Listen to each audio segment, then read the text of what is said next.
My name is Ken Hamilton, and I am an MD, medical surgical doctor. And you asked me, what is hope? Hope is healing of persons exceptional. And I'm going to tell you a story about it and how it came into being. It's an intimate part of my life, and so it's a story about the power of story. And I'll tell you about what it has come to mean over quite a period of time. I grew up in an upper middle class town in New Jersey, and my mother wanted me to be a doctor and go to a nice big socially prominent hospital in nearby Summit. That wasn't my way. It just wasn't, but medicine was. I started surgery in Norway, Maine in 1971.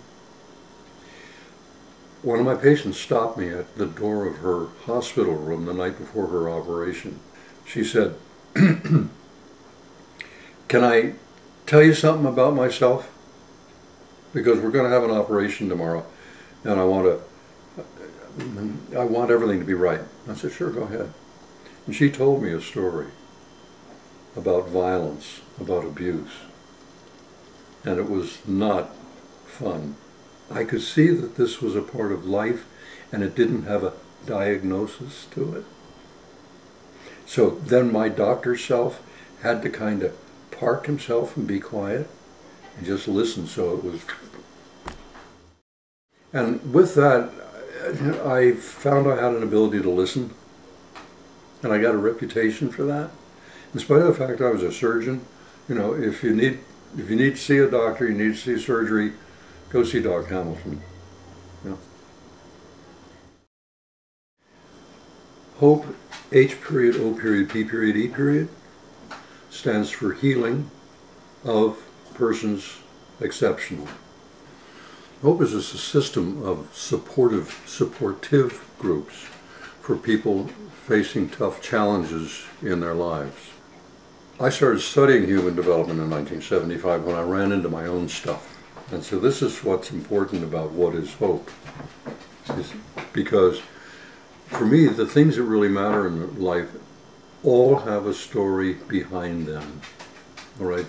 So when we look at hope groups, we're really interested in looking at the story of the particular individual who's there, or individuals, maybe 1, 2, 3, 4, 8, 20, who knows? To heal is to become whole. It's to integrate. I love the word integrate because that implies wholeness. It's to integrate all your bits and pieces. You know, and you start thinking about it, it's common that our lives are fragmented.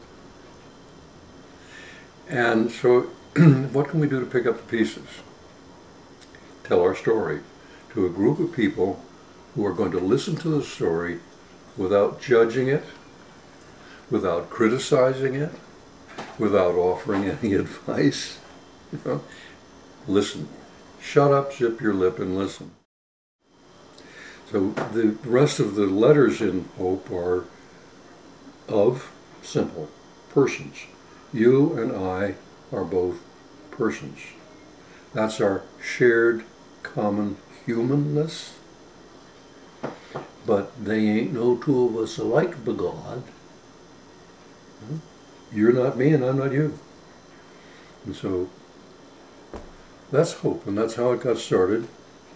And I thought it was just going to be in my surgical practice, or for people up in Norway, Maine, while I continued the career of a surgeon. HOPE groups as far away as Bangor and Sanford, and didn't get any farther east than Augusta. And when I got to the point of 5 HOPE group meetings a week, so I knew I had a choice.